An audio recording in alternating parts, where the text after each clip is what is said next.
नमस्कार, मैं Anand Jain, head of department electrical engineering, आप सभी का गवर्नमेंट पॉलिटेक्निक हनुमानगढ़ के यूट्यूब चैनल जीपीसी हनुमानगढ़ पर स्वागत करता हूं। हमारी प्लेलिस्ट बेसिक इलेक्ट्रिकल इंजीनियरिंग में साइनोसॉइडल अल्टरनेटिंग क्वांटिटीज को समझते हुए आज जानते हैं क्या होती है एंगुलर फ्रीक्वेंसी और किस तरह से एंगुलर फ्रीक्वेंसी टाइम के साथ आर्ग्यूमेंट जब बदलती है तो साइनोसॉइडल क्वांटिटी का जो इंस्टेंटेनियस मैग्नीट्यूड है उसके चेंजेस को फेज से कैसे डिनोट करते हैं। तो शुरू करते हैं आज की लर्निंग वीडियो। अगर आपको हमारा काम पसंद आएगा तो इसे लाइक और शेयर जरूर कीजिएगा। शुरू करते हैं, एंगुलर फ्रीक्वेंसी और फेज को समझते हैं। हमने जाना था कि एक अल्टरनेटिंग करंट या प्रत्यावर्ती धारा वो करंट सिग्नल है जिसका मान समय के साथ बदल रहा है। ये अभी पॉजिटिव डायरेक्शन में इंक्रीज होता हुआ कम है और इस ए पोजीशन पे मैक्सिमम हो गया है, उसके बाद डिक्रीज हो रहा है और इसे हम अल्टरनेटिंग या प्रत्यावर्ती इसलिए कहते हैं क्योंकि एक निर्धारित समय अंतराल बाद इसकी दिशा बदल रही है। अगर ये वोल्टेज है तो इसकी पोलैरिटी बदल जाती है और हूबहू जैसा पॉजिटिव सेक्शन का समय के साथ मान परिवर्तन का रूप बना था वैसा ही रूप नेगेटिव सेक्शन में दोहराया जा रहा है। ये ऋणात्मक नेगेटिव मैक्सिमम हो गया है, फिर उल्टी दिशा में धारा का मान घट रहा है और ये वापस जीरो हो गया है। और एक बार फिर देखिए दिशा में परिवर्तन, प्रत्यावर्तन, अल्टरेशन हो रहा है। तो ऐसा करंट या वोल्टेज जो एक निर्धारित समय के बाद अपनी दिशा या पोलैरिटी बदलते हैं उन्हें हम अल्टरनेटिंग कहते हैं। ये जो मैग्नीट्यूड का वेरिएशन हमने समय के साथ दिखाया है, जो यहाँ जीरो क्रॉस के समय तेजी से बदल रहा है और पीक मैग्नीट्यूड के पास इसका बदलाव धीमे हो रहा है, इस तरह के वेव फॉर्म को हम साइनोसॉइडल ज्यावर्ती तरंग कहते हैं। और सभी इलेक्ट्रिकल एप्लीकेशन में, चाहे वो जनरेशन हो, ट्रांसमिशन, डिस्ट्रीब्यूशन हो या फाइनल एंड पे यूटिलाइजेशन हो, चाहे वो मोटर ड्राइव्स हो या कोई दूसरी एप्लीकेशन हो, साइनोसॉइडल अल्टरनेटिंग करंट बेस्ट है। ऐसे उपकरण डिजाइन में सरल होते हैं, इकोनॉमिक होते हैं, ऑपरेशन में परफॉर्मेंस बेटर देते हैं। जरा साइनोसॉइडल अल्टरनेटिंग करंट की इस तरंग रूप को मैथमेटिकली कैसे टिक्नोमेटिक फंक्शन से रिप्रेजेंट करते हैं उसे समझते हैं। यहाँ स्मॉल वी और स्मॉल आई क्रमशः विभव और धारा के समय के साथ बदलते हुए मान है जो हर क्षण बदलते हैं और इन बदलते हुए मानों को हम हिंदी में तात्क्षणिक मान और अंग्रेजी में इंस्टेंटेनियस, दो बार आप स्पेल करें इंस्टेंटेनियस, दो को जोड़ दें तो ये शब्द बन गया इंस्टेंटेनियस मैग्नीट्यूड कहते हैं। इन्हें यहाँ स्मॉल लेटर से हमने प्रदर्शित किया है और ये एक गणित के टिक्नोमेट्रिक फलन साइन के अनुसार किसी कोणांक के साथ मान बदलता है और ये जो कोणांक या आर्गुमेंट है वो समय का फलन है और इस समय फलन का साइनोसॉइडल रूप जब इन वैल्यूज से मल्टीप्लाई होता है, इन्हें हमने वीएम या आईएम कहा है। ये इस परिवर्तन के किसी क्षण विशेष पे मैक्सिमम मैग्नीट्यूड्स हैं जो पॉजिटिव डायरेक्शन और नेगेटिव डायरेक्शन में बराबर मैग्नीट्यूड के हैं। इन्हें हम हिंदी में शिखर मान, अधिकतम मान या आयाम कहते हैं और अंग्रेजी में इन्हें पीक मैग्नीट्यूड, मैक्सिमम वैल्यू या एम्पलीट्यूड कहा जा सकता है। तो एम्पलीट्यूड के साथ जब हम इस साइनोसॉइडल फंक्शन को जो टाइम के साथ वेरिएशंस रखता है मल्टीप्लाई करते हैं तो ये जो इंस्टेंटेनियस मैग्नीट्यूड के वेरिएशंस हैं वो समय के साथ इस तरह का रूप रखते हैं और ये हमारी स्टैंडर्ड साइनोसॉइडल अल्टरनेटिंग करंट है जो समय की शुरुआत के समय यहाँ ताक्षणिक मान जीरो के साथ शुरू हुई है। और इस साइनोसॉइडल फंक्शन में आप देखिएगा कि न केवल पॉजिटिव पीक और नेगेटिव पीक सेम है बल्कि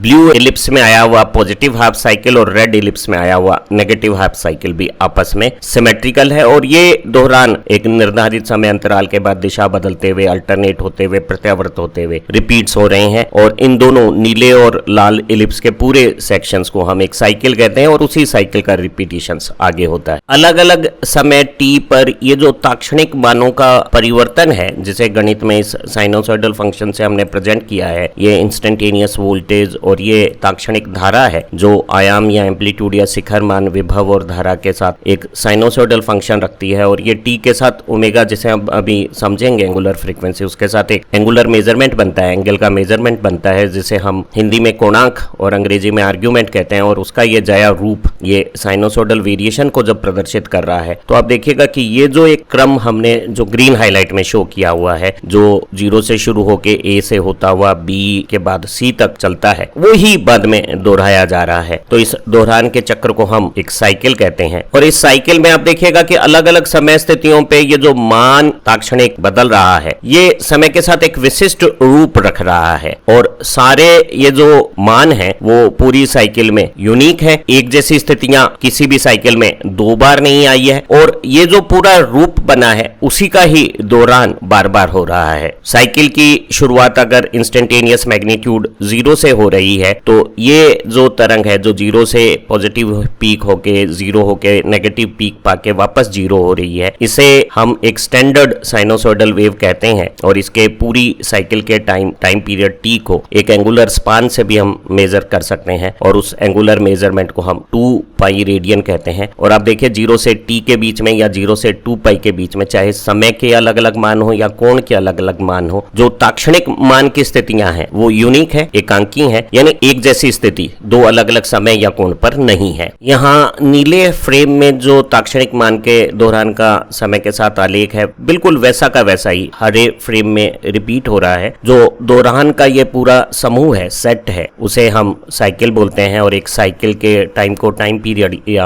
आवर्त काल कहते हैं। और ये साइकिल जरूरी नहीं है कि इंस्टेंटेनियस मैग्नीट्यूड 0 से 0 के बीच में जैसे हमने यहाँ नीले और हरे फ्रेम में दिखाया उस तरह से पेश करें। ये एक पॉजिटिव पीक से अगले पॉजिटिव पीक ए से ए डैश तक यहाँ शान हाइलाइट्स में दिखाई गई भी हो सकती है। और आप देखिए ए के बाद जैसा ये परिवर्तन का रूप है बिल्कुल वैसा ही अगले ए डैश के बाद यहाँ दोहराया जा रहा है। और ये समय काल जो पॉजिटिव पीक से अगले पॉजिटिव पीक के बीच में यहाँ हम दिखा रहे हैं, इसे भी हम एक साइकिल का पीरियड टाइम पीरियड कहते हैं। एक साइकिल के पूरे समय टाइम पीरियड को अगर हम हिस्सों में बांटें तो आधी साइकिल का टाइम ये T/2 हो गया है और क्वार्टर साइकिल 1/4 साइकिल का समय ये T/4 हो गया है। और आप देखिएगा कि इस साइनोसॉइडल अल्टरनेटिंग सिग्नल में पहले क्वार्टर में 0 से T/4 के बीच में हमारा इंस्टेंटेनियस मैग्नीट्यूड पॉजिटिव डायरेक्शन में इंक्रीज हो रहा है। हम जानेंगे कि ये जो साइनोसॉइडल क्वांटिटी में इंक्रीमेंट है ये लीनियर नहीं है, ये शुरू में आप 0 क्रॉस करते समय तेजी से बढ़ता हुआ पा रहे हैं और पीक या शिखर मान के पास इसका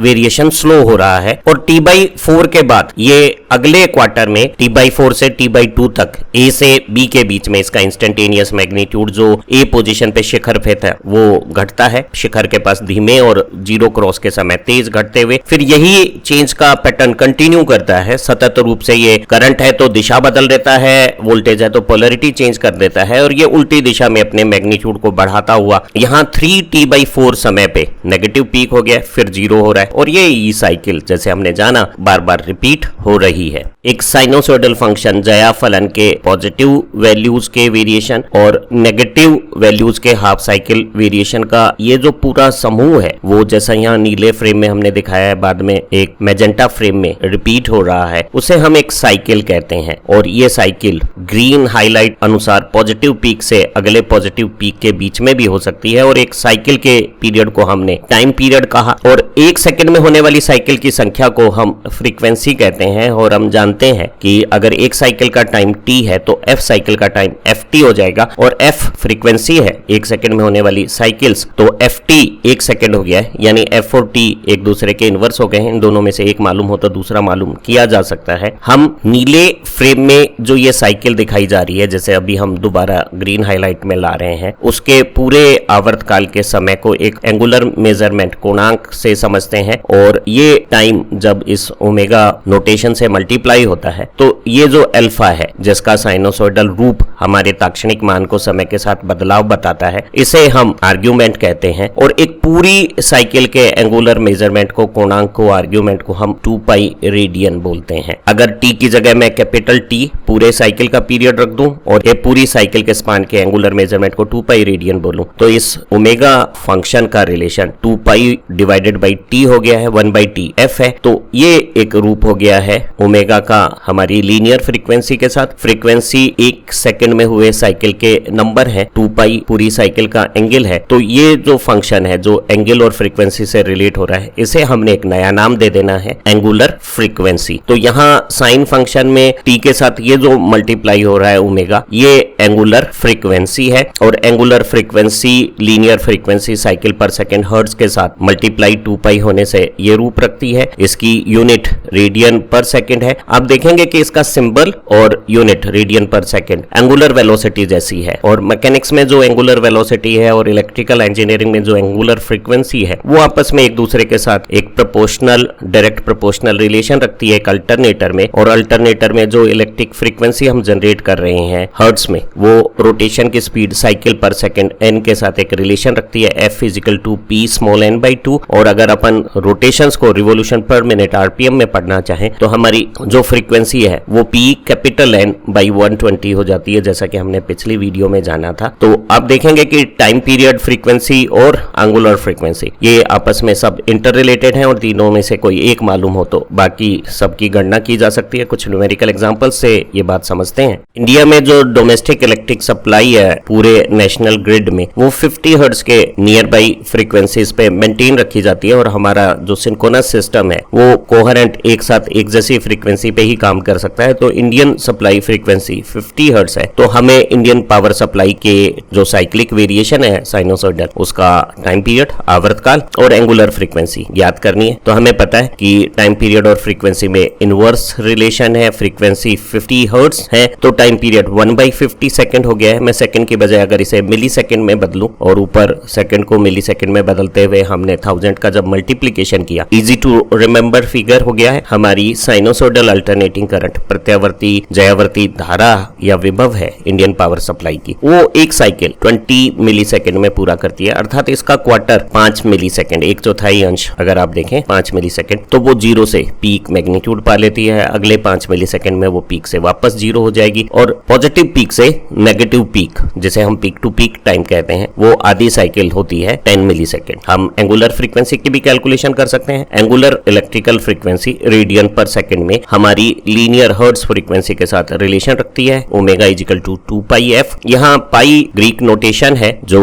22/7 या 3.14 के नियर बाई है। अगर हम इस रिलेशन में इंडियन फ्रीक्वेंसी f को 50 हर्ट्ज लिखते हैं तो एंगुलर फ्रीक्वेंसी 100 पाई रेडियन पर सेकंड आ गई है। नंबर में अगर पढ़ना चाहें तो ये फिगर 314 रेडियन पर सेकंड के नियर बाई हो गया है। अगर ये साइनोसॉइडल अल्टरनेटिंग वेरिएशन करंट या वोल्टेज का इंडियन पावर सप्लाई की इलेक्ट्रिक सप्लाई का हो तो ये एक साइकिल है, और ऐसी 50 साइकिल एक सेकंड्स में हो रही है, और एक साइकिल में अभी हमने कैलकुलेट किया था 1/50 या 20 मिली सेकंड समय लग रहा है। हमसे पूछा गया है कि हमारी ऐसी अल्टरनेटिंग इंडियन पावर सप्लाई की करंट या वोल्टेज एक सेकंड में कितनी बार अपनी डायरेक्शन को अल्टरनेट करती है। तो आप देखिएगा कि नेगेटिव से पॉजिटिव होते समय जब जीरो क्रॉस हो रहा है तब डायरेक्शन में अल्टरेशन हो रहा है, करंट है तो दिशा बदल रही है, वोल्टेज है तो पोलरिटी चेंज हो रही है, और एक बार फिर जब जीरो क्रॉस हो रहा है तो पॉजिटिव से नेगेटिव होते हुए ये आप देखिए डायरेक्शन चेंज हो रही है। एक साइकिल में दिख तो ऐसा रहा है कि 3 जीरो है क्रॉस, लेकिन हम एक तीसरे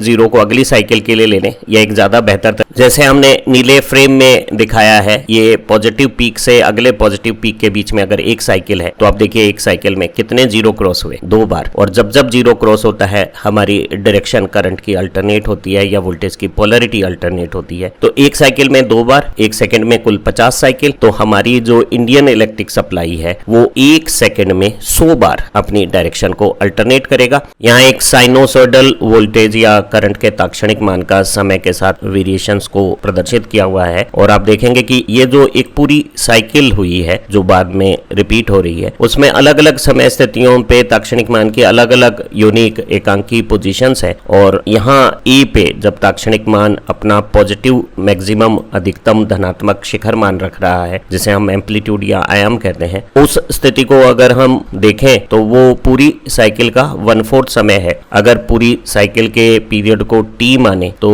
इसका जो क्वार्टर टाइम है वो t/4 हो गया है, और अगर पूरी साइकिल के एंगुलर मेजरमेंट को 2π रेडियन करें तो उसका 1/4 हिस्सा इस ए स्थिति का कोण π/2 हो गया है। हम कोण को एक कन्वीनियंट सुविधाजनक इकाई रेडियन के बजाय अगर डिग्री में समझना चाहें तो 2π रेडियन को अगर हम 360 डिग्री कर दें तो उसका ये चौथाई हिस्सा 90 डिग्री हो गया है। तो आप देखिएगा कि ये जो ताक्षणिक मान के अधिकतम धनात्मक शिखर मान की स्थिति को हम 3 तरीके से कला से प्रेजेंट करते हैं। ये इस मानक साइनोसॉइडल वेव जो t0 पे 0 से शुरू हुई है उसका अधिकतम धनात्मक मान समय में t/4 इंस्टेंट पे या कोण में π/2 रेडियन या 90 डिग्री पे आ रहा है। तो पॉजिटिव पीक मैग्नीट्यूड को प्रदर्शित करने के लिए हम कह सकते हैं कि ये t/4 टाइम या π/2 रेडियन या 90 डिग्री एंगल वाली पोजीशन है, और कोई पॉजिटिव पीक को π/2 रेडियन के फेज से रिप्रेजेंट कर सकता है। किसी भी साइनोसॉइडल सिग्नल के ताक्षणिक मान को इस तरह से टाइम या एंगल से रिप्रेजेंट कराना फेज कहलाता है। So phase of a sinusoidal quantity indicate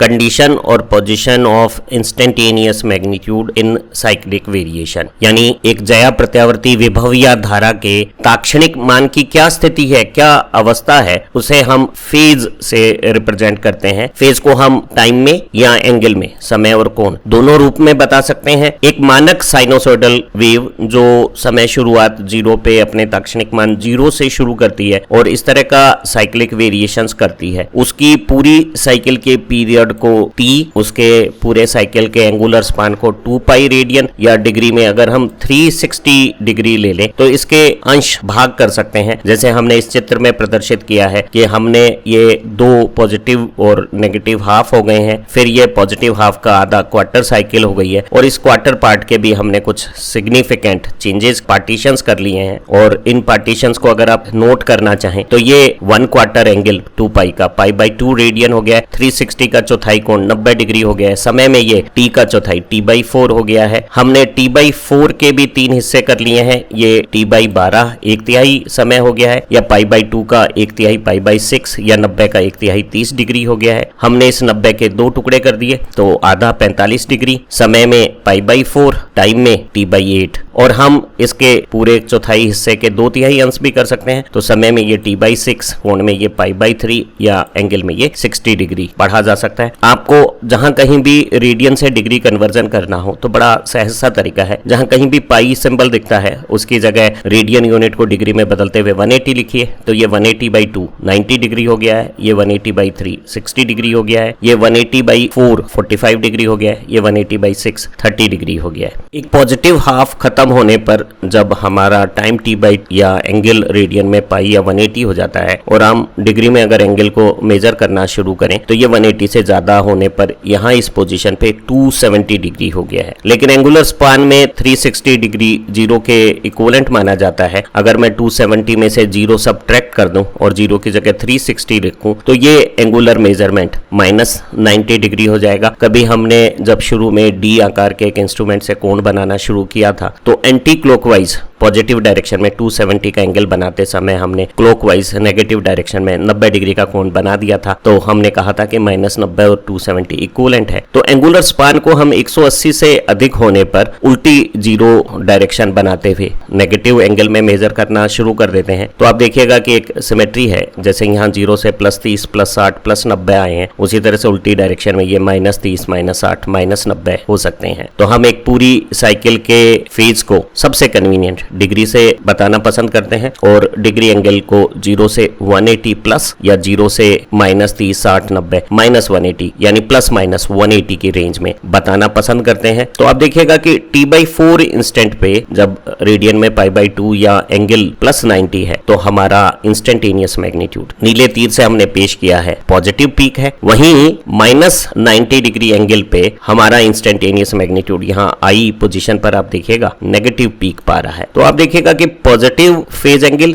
और नेगेटिव फेज एंगल पे एक स्टैंडर्ड साइन वेव में सिमेट्री है। Positive pay instantaneous magnitude positive है और नेगेटिव फेज एंगल पे नेगेटिव है और सेम फेज एंगल 90 इधर 90 इधर, इंस्टेंटेनियस मैग्नीट्यूड बराबर है। +90 पे ये पॉजिटिव पीक है और -90 पे ये नेगेटिव पीक है, यानी पॉजिटिव सेक्शन और नेगेटिव सेक्शन में सिमेट्री है। यहाँ मैजेंटा तीर से हमने 2 0 क्रॉस इंस्टेंटेनियस मैग्नीट्यूड आपको O पोजीशन, 0 पोजीशन और F पोजीशंस पर बताए हैं। लेकिन आप देखिएगा कि ये दोनों ताक्षणिक मान वैसे तो एक समान दिख रहे हैं 0, लेकिन दोनों 0 में फर्क है। जो हमारी कला 0 डिग्री की है या 0 रेडियन या 0 समय की है, उस समय 0 ताक्षणिक मान नेगेटिव से पॉजिटिव चेंज हो रहा है, वहीं हमारी कला पाई 180 या t/2 पे ताक्षणिक मान तो 0 है लेकिन ये 0 होने से पहले पॉजिटिव है और बाद में नेगेटिव है, अर्थात ये आप देखिए पॉजिटिव से नेगेटिव हो रहा है। एक और खूबसूरत बात हम जैसे पहले भी बता चुके हैं कि साइनोसॉइडल क्वांटिटी जिस समय 0 क्रॉस हो रही है उस समय उसमें जो ताक्षणिक मान में समय के साथ परिवर्तन होता है उसकी गति थोड़ी तेज होती है। तो ये दोनों 0 इंस्टेंट जो दिख रही हैं आपको वो 0 डिग्री और 180 डिग्री की अलग अलग है और इन्हें हम बाद में कभी ज्यादा समझेंगे तो कहेंगे कि आउट ऑफ फेज पोजीशंस कहते हैं। इसी तरह से आप देखिएगा कि यहाँ ई पोजीशन पे भी ताक्षणिक मान अधिकतम का आधा है और यहाँ ई पोजीशन पे भी ताक्षणिक मान अधिकतम का आधा है, लेकिन इन दोनों मानों में अंतर है। ये अधिकतम का आधा मान समय के बाद आगे इंक्रीज हो रहा है, ए से बी पे मान ज्यादा पॉजिटिव है, वहीं ये मान अधिक मान से कम होते हुए अधिकतम का आधा है और वो डिक्रीज हो रहा है। तो ये इंक्रीजिंग ऑर्डर में पीक का आधा है और ये डिक्रीजिंग ऑर्डर में पीक का आधा है। तो आप देखिएगा कि पूरी साइकिल में अलग अलग इंस्टेंटेनियस मैग्नीट्यूड अपनी एक यूनिक पोजीशन रख रहे हैं और उन यूनिक पोजीशंस को हम फेज के रूप में टाइम या एंगल से रिप्रेजेंट कर सकते हैं और एंगल को रेडियन के बजाय डिग्री में प्रदर्शित करना ज्यादा कन्वीनियंट है। यहाँ आप प्लस 30 डिग्री पे कला देखिए, वो पॉजिटिव पीक का आधा है, वहीं माइनस 30 डिग्री पे ताक्षणिक मान की कला स्थिति देखिए, वो नेगेटिव पीक का आधा है। तो आप देखिएगा कि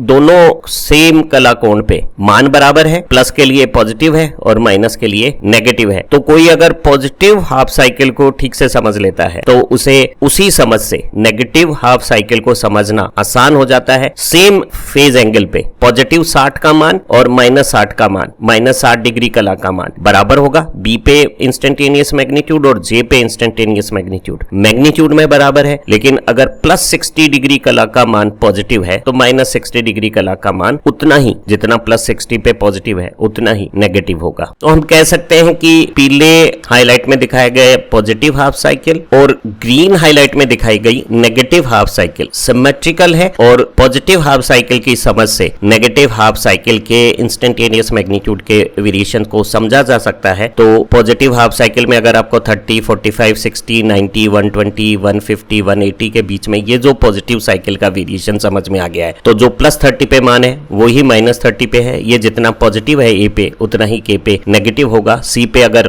पॉजिटिव पीक है तो आई पे माइनस 90 पे, प्लस 90 पे पॉजिटिव पीक तो माइनस 90 पे नेगेटिव। इन दोनों सिमेट्री का हम इस्तेमाल कर सकते हैं। पूरी साइकिल के टाइम को टी 2 पाई रेडियन या 360 डिग्री में पढ़कर उसके हिस्सों के रूप में ताक्षणिक मान के वेरिएशंस को रिप्रेजेंट करना कला है और डिग्री सिस्टम हमारे पुराने अनुभव से, प्रैक्टिस से ज्यादा कन्वीनियंट लगता है, तो हम पसंद करेंगे कि कला को डिग्री कोण में ही रिप्रेजेंट करें। साइनोसॉइडल वेरिएशंस के पॉजिटिव हाफ में भी क्वार्टर सिमेट्री है। यहाँ ग्रीन हाईलाइट में जो पॉजिटिव हाफ का पहला आधा हिस्सा है 0 से 90 डिग्री के फेजेस का, जिसे हमने ग्रीन हाईलाइट में दिखाया है, बिल्कुल वैसा ही सिमेट्रिकल वेरिएशन यहाँ पीली हाईलाइट में दूसरे आधे पॉजिटिव हाफ का हो सकता है। और आप देखेंगे कि सी के दोनों तरफ सिमेट्री है। सी 90 डिग्री की कला है, सी से 30 डिग्री पहले 60 डिग्री की कला और सी से 30 डिग्री बाद 120 डिग्री की कला में बी और डी पे मान बराबर है, क्योंकि साइन 60 और साइन 120 दोनों प्लस √3/2 है। इसी तरह से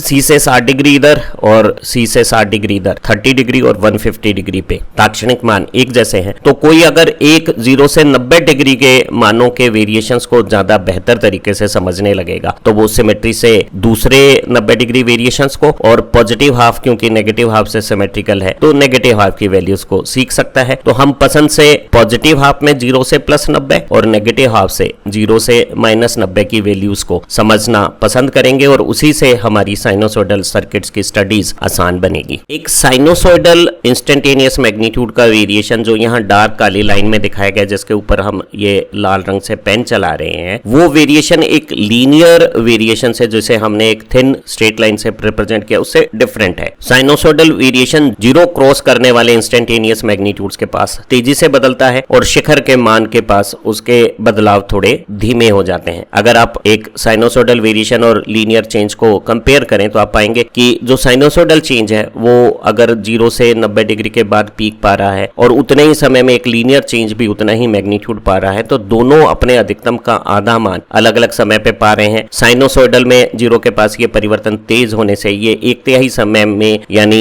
T/4 के 1/3 T/12 में, या अगर आप एंगुलर कोण में चीजें डिग्री में समझना चाहें तो 90 डिग्री की बजाय 30 डिग्री में ही इसका मान आधा हो गया है। वहीं जो लीनियर चेंज है वो एक समान रूप से जब बदल रहा है तो उसे आधा होने में 45 डिग्री की कला चाहिए, जबकि उतने ही समय में आप देखिएगा कि हमारा जो साइनोसॉइडल मैग्नीट्यूड है वो 70.7% मैग्नीट्यूड्स पर आ गया है। तो साइनोसॉइडल वेरिएशन अपने पहले आधे समय काल में इस 90 डिग्री पे पीक आ रहा है, उसके आधे 45 डिग्री की कला में 70% बदल गया है। वहीं दूसरे आधे काल में जो परिवर्तन है वो केवल 30% 5% मात्र है, यानी ये वेरिएशन जीरो क्रॉस करते समय अधिक तेजी से हो रहा है और शिखर मान के पास धीमे हो रहा है। इसे आप यूं भी समझ सकते हैं कि 0 से 30 डिग्री के बीच में 1/3 हिस्से में ये 50% बदला है और आखिरी 60 से 90 के बीच में जो 30 डिग्री का कला परिवर्तन होता है उसमें यह मैग्नीट्यूड 13% से भी कम B से D के बीच में बदलता है। तो ये जीरो क्रॉस के समय तेजी से बदल रहा है और शिखर मान C के पास धीमे बदल रहा है। हम अपनी अगली वीडियोस में फेज डिफरेंस दो साइनोसॉइडल क्वांटिटी अगर सेम फ्रीक्वेंसी की हो तो आपस में कैसे कंपैरिजंस के लिए इस्तेमाल होता है, करंट और वोल्टेज के रिलेशंस क्या हैं, फेज डिफरेंस का पावर कैलकुलेशन में क्या असर होता है और पावर फैक्टर क्या है, दूसरी जानकारियां प्राप्त करेंगे। अगर आपको हमारा ये जो लर्निंग काम है वो पसंद आ रहा है तो इसे लाइक और शेयर कीजिएगा और चैनल को सब्सक्राइब करते हुए बेल आइकन जरूर से प्रेस कीजिएगा ताकि आपको हमारे सारे नए काम के नोटिफिकेशंस तत्काल मिलते रहें।